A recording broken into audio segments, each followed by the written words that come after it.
بما انك بحريني اي نعم. ومع الفرق العربيه وتشجع العرب في كل مكان، صح. شو رايك بالشوط الاول؟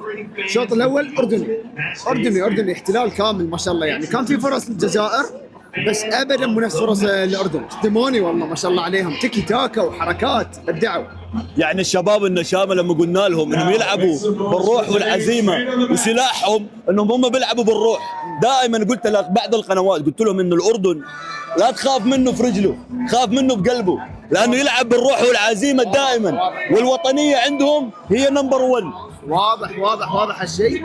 مترقب الشوط الثاني، انا ابي مباراه ممتعه، انا محايد، ما يفرق من يفوز، اهم شيء متعادل. انا ما احتاج التعادل. ان شاء الله ما نحتاج التعادل، ولكن الاردن اثبتت للعالم في اخر السنوات بكاس العرب، بكاس اسيا، بكاس العالم، انه مش فريق صدفه. شو بتوصل رساله للناس اللي بيقولوا للاردن انه منتخب صدفه؟ لا عندكم جيل ما شاء الله عليه. اذا كانت صدفه كانت بتكون مباراه واحده، بس اللي قاعد نشوفه في كل مباراه يبدع، في كل بطوله يبدع.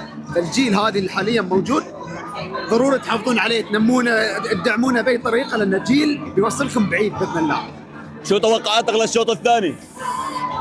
اذا نفس المستوى ونفس اللعب، بالراحه 2-0 او 3-1 للاردن بالراحه ان شاء الله، ونفرح مع بعض ونقول ان شاء الله مبروك. باذن الله. مبروك حق العرب ان شاء الله.